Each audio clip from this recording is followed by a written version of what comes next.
Glacier National Park in Montana attracts millions of visitors a year. 3 years ago, officials began a vehicle reservation program to try to ease congestion of both people and vehicles.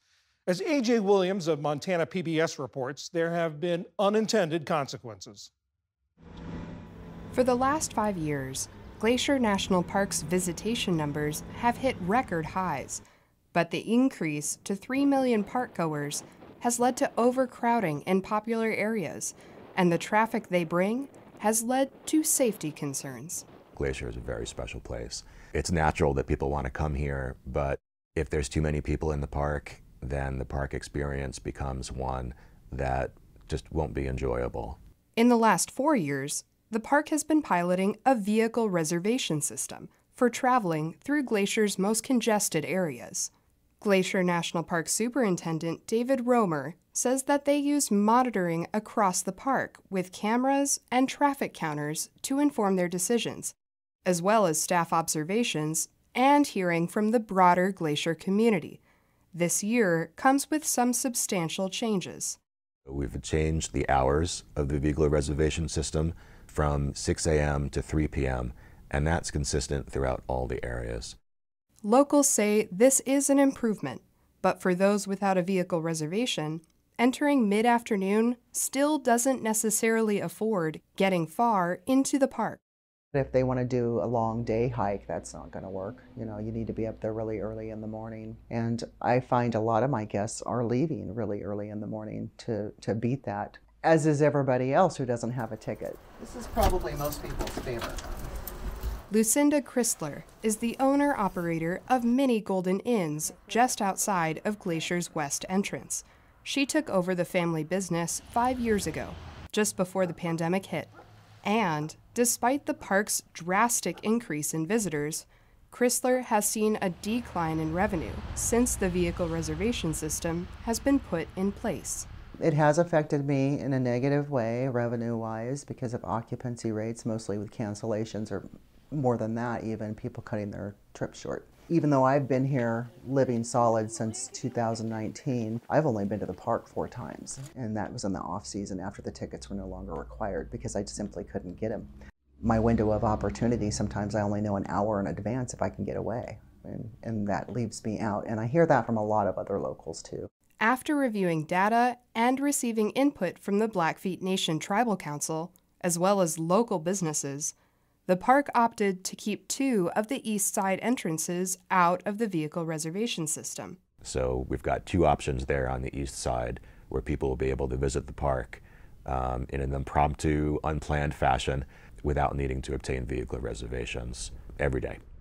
Flathead County Commissioner Brad Abel believes vehicle reservations are still needed on the west side entrances near his district. Everybody's concerned about waiting in a line where you're kind of trapped there in the middle of traffic. Because of these concerns in part, the park decided to change where vehicle reservations begin when entering from the west side.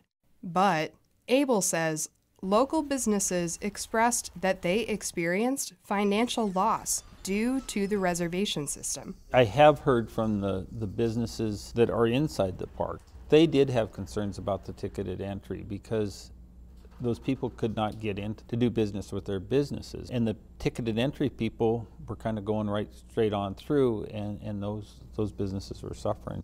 Another change for this season is when you can book vehicle reservations. Before, reservations could be made 8 a.m. the day of entry. Now, they can be made 7 p.m. the night before. I think that's a change that is going to be beneficial to both people that live locally. 7 p.m. is outside of your work hours. And for people planning a trip, just plan your dinner around that 7 p.m. hour. The vehicle reservations now last 1 day instead of 3, which will cut down on unused reservations and increase availability.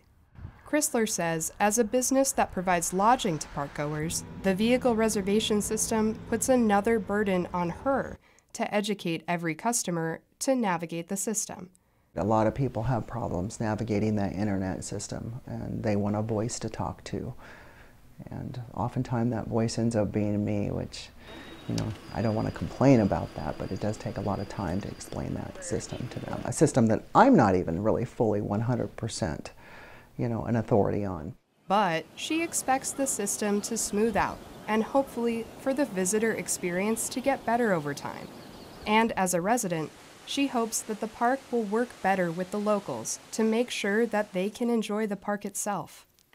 I think that it's really important that the powers that be that make these rules be aware of how upsetting it is for a lot of Montanans who this is their backyard and they can't even enjoy it. That's unfortunate. And I don't know what the answer is, but you know, there should be something done that would allow these people access. People are still going to come to Glacier and they're still going to enjoy Glacier, but we've removed those peaks, those high points where things get really congested, unsafe, and not enjoyable, not conducive to a park experience that's going to be inspiring, that's going to be educational, that could be spiritual, all the things that people come to Glacier for. You can't experience that in good luck traffic. As Glacier enters year 4 of piloting its vehicle reservation system, visitors will be the judge of what changes work. Hi, welcome to Glacier. For PBS News Weekend, I'm AJ Williams.